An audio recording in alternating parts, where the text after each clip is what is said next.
With resale inventory at an all-time low in Denver and so many buyers out there, a lot of people are moving to new construction and new build areas. And why would you need a real estate agent to take you through that transaction when a builder can just do it for you? Let's find out.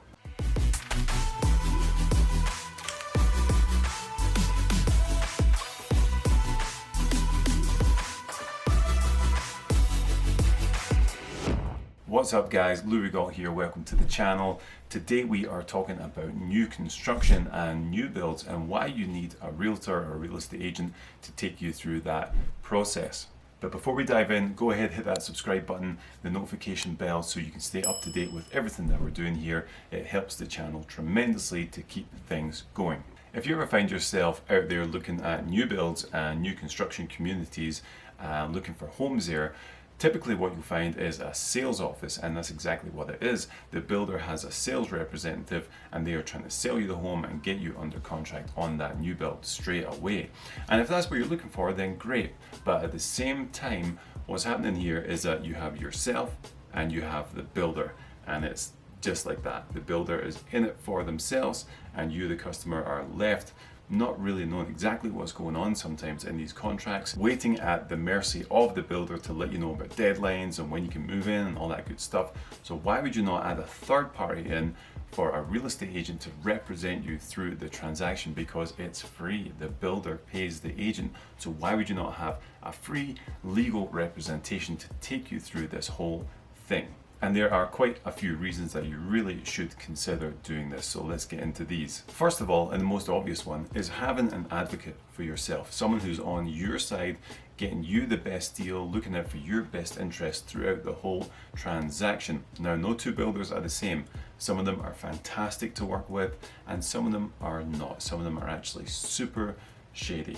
And I will not name names, but if you reach out to me personally, I will let you know what I think, in my opinion, are the good and bad builders in Denver. So even before you start setting foot on different lots to check out different communities, your real estate agent can tell you, hey, this place right here is not going to hold its value, or their building structures are terrible, or they try and rip people off.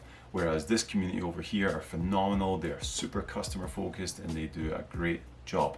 So having someone who actually knows the new build communities and the builders themselves is a huge starting point, because otherwise you're just walking into a shiny showroom, new home, you're like, oh, this all looks great, it's lovely, let's do it. And what happens sometimes is you think that you're buying this brand new, shiny, sturdy, amazing new built home that's going to last the test of time, but really what you're buying is an IKEA cabinet that someone just threw up in about 3 weeks. So typically one of the big things, probably the biggest thing that an agent can do and help you with, is to look through the builder's contract. So not the same as if we're buying a resale property that we would write up the contract and the offer and stuff.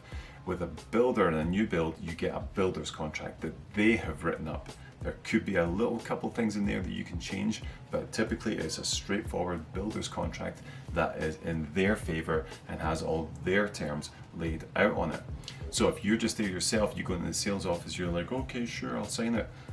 You're making a huge mistake. You want a real estate professional to look through that contract section by section to make sure that you are not being taken advantage of. Things that your agent can probably find in there are what kind of materials they are using. Are they shoddy materials? A lot of builders actually get lawsuits filed against them because they used terrible materials and the houses did not last. So make sure the materials are good and proper. Another one to look for are construction delays with no time limits. So a lot of times builders will just push back until they'll get it done when they get it done. You want to make sure that you're protected in that instance and that it's built within a reasonable amount of time. Another one to look for is changes to the scope of work. Now, what do I mean by that? This clause is in most new build contracts, and what it lets the builder do is change the scope of work whenever they feel like it and switch to different materials or do different outlays in the building and stuff like that. So that's another big thing that you want to watch for. Another thing that an agent can do for you is push the builders to give you a warranty on the home. Believe it or not, a lot of new builds don't come with this, and it gives you no recourse for things that might happen down the line in the house. So an agent can push on your behalf to get that warranty before the sale is finalized. Another big thing that you might not really think about in this instance, but one of the reasons that people love new builds is because you can go in and customize the home however you want it, right? You can pick all the finishes, all the knobs, all the lights, all the crown mold and stuff like that, and that's awesome. But the thing about this is the scope of work that takes compared to the price that you pay for those upgrades is insane. I just resold a client's home recently and he paid $14,000 for the banister going up the stairs. No joke, $14,000 add-on extra.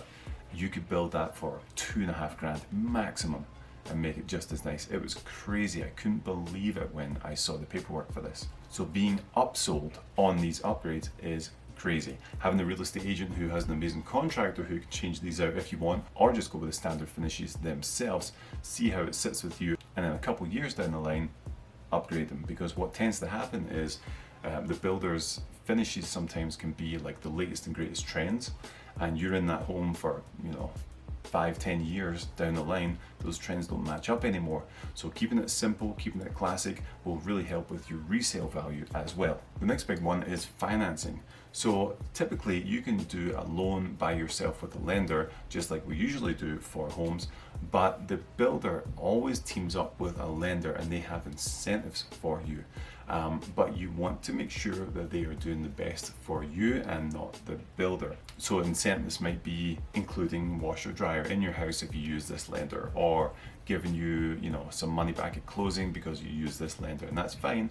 But you want to make sure that that lender is working on your behalf and not the builders to get the deal done. You also want to make sure that your interest rates are as low as you can get them, because a washer dryer is lovely, but I'd rather have a lower interest rate for 30 years, because I don't know about you, but I would prefer a lower interest rate and a lower monthly payment than a washer and dryer. And the last one really is communication. Communication between the builder and the buyer. It can be non-existent, and it can actually be super frustrating if you're buying a home from a builder and their communication is terrible. You just can't get a hold of them. You can't get a hold of the rep who sold you it in the first place. You can't get a hold of anyone who can answer one of your questions for you. As an agent, we can get in there, we can get our calls answered, we can push for the answers that we are looking for, and we can really talk to the builder on your behalf because we have that relationship already. One of the big reasons that builders answer our calls is that there's a reputation to keep. If they are a good builder, they want to make sure that real estate agents are sending buyers over to their places. So they want to make sure they're working on that behalf. If they're just working with the buyer and not an agent, then they might be a little more lax on that. So communication is a huge one to make sure all the dates and deadlines are solid, the construction dates, the blue tape walkthrough, everything that we're going to go through is sticking to the dates that we have agreed from the start. And an agent will make sure that we are pushing on your behalf to get everything done and dusted so you can move into your beautiful new home. Now, kind of winding things up here, I know this sounds like a video that's almost dissing builders and kind of going off on them, but it's really not the case. What I just want to stress is, why would you not choose to have legal representation and someone advocating for your best interests for free? You don't pay for a buyer's agent ever. So why would you not have someone like that in your corner taking you through the process? I've done a ton of new build construction with a lot of my buyers, and maybe one or two of them had issues that we had to go through and work out, but we got to the finish line every single time, and most of them went super smooth because of the communication involved. So I'm not dissing builders, I'm not saying new builds are bad, I'm just saying you have to have someone walk you through that. So should you have a real estate agent represent you in the new build? Yes, 100%. So reach out if you have any questions at all, comment below.